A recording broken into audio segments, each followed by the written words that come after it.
Tingnan nyo guys, naputol po ang mga sanga ng kahoy. Dahil po kahapon talaga sobrang lakas ng ano talaga ng hangin. Kaya sana okay ang lahat at ingat-ingat na lang. Good morning guys! Yan pang day 17 na po tayo. Umuulan siya talaga. Kakagising. May landed guys ang naong sa bagong mata. Kakagising ko lang po. Nag-CR lang ako tsaka naghilamos at nagmumug lang muna. Maya na ako mag-ano. Bagong gising. Walang suklay talaga guys. Dinala ko lang yung pang ano ko ng buhok, pang tali.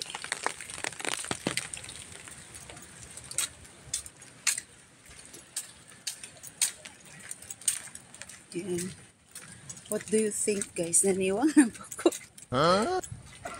Joke lang po.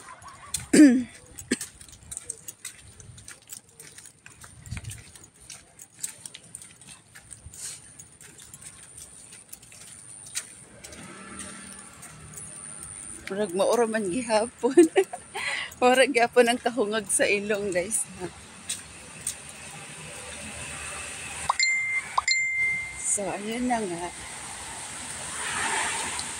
Ngayong araw ay araw ng Friday, no? Yeah, Biyernes ngayon. Meron pa talagang hangin, pero hindi na masyadong malakas katulad ng mga nakaraan. Pero grabe talaga yung bagsak ng bagyo doon sa Kaohsiung. Kaya sana okay lang ang lahat. At nakita ko kasi kagabi sobrang binaha. Binaha sila yung mga kabayan natin dyan. Yung dorm nila parang malapit na sa tuhod yung baha. Kaya sana okay lang kayo dyan.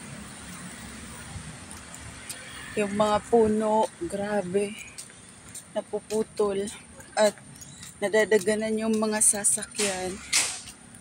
Nakakalungkot makita yung mga ganong pangyayari. Kasi 'di ba? Napakamahal ng sasakyan. Tsaka yung bilhin nun ba? Mahal. Pero kung ma-insurance, okay lang. Sagutin din naman yun.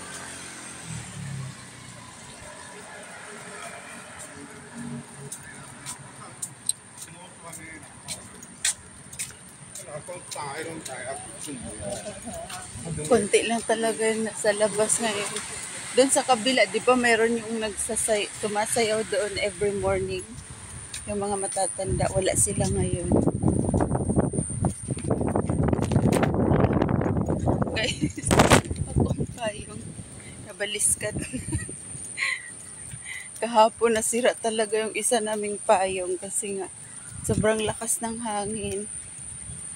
Kahit na hindi talaga mapigilan. Kaya buti na lang ngayon, medyo okay na.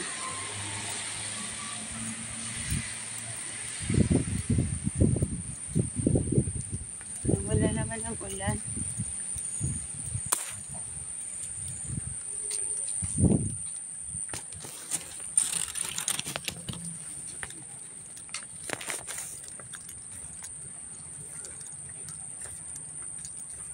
So, wala naman ng ulan kaya tiniklop ko na muna. Napakatahimik ng paligid guys.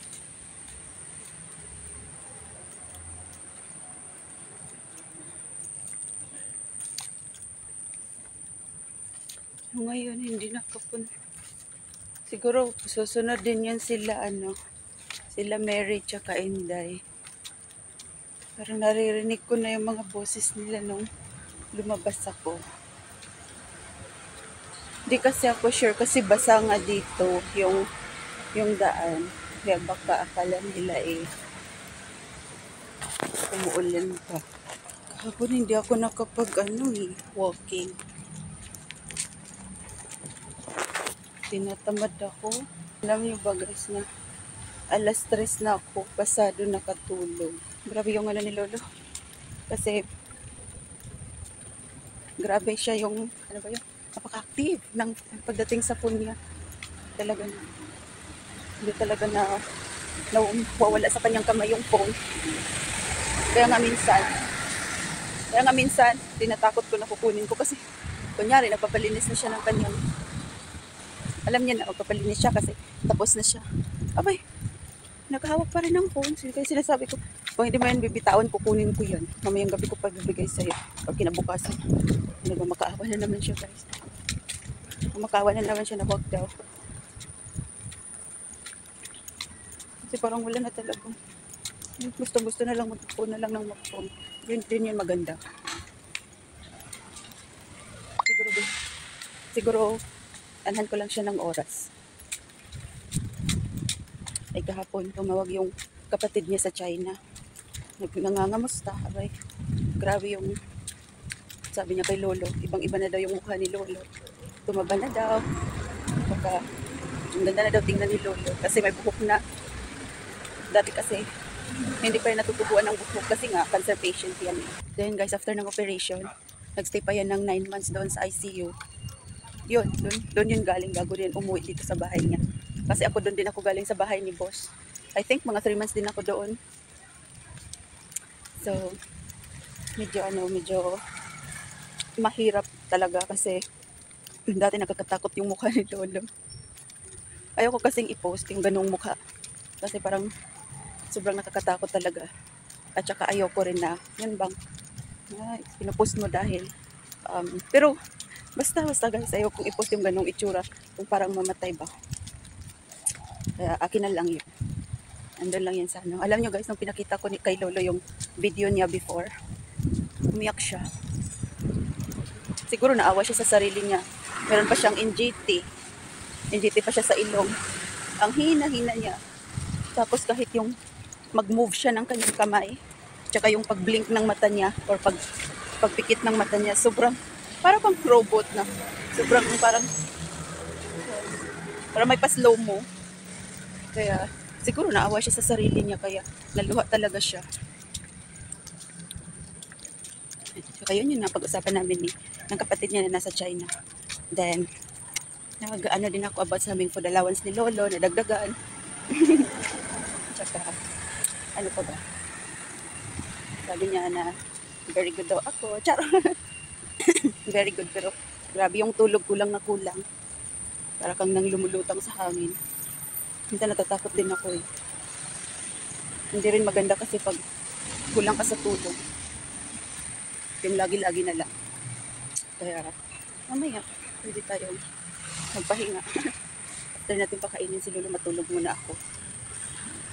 Kaya ko munang kahit hindi na ako muna kakain kasi feeling ko talaga sakit ng tiyan ko.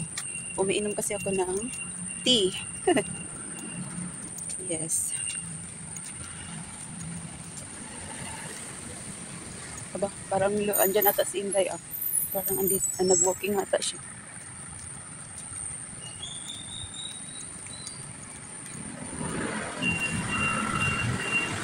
Ayun na sila oh.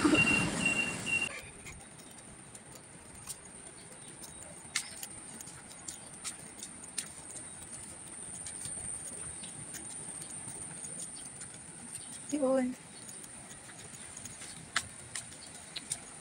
Yan, parang lumalakas ngayon yung hangin.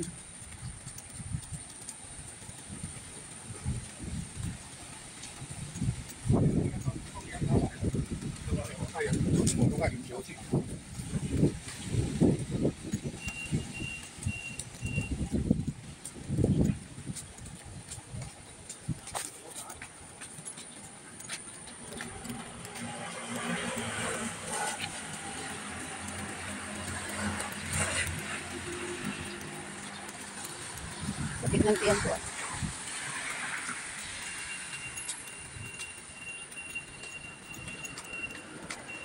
So ayun, maraming salamat po sa lahat ng mga nanonood sa aking mga videos.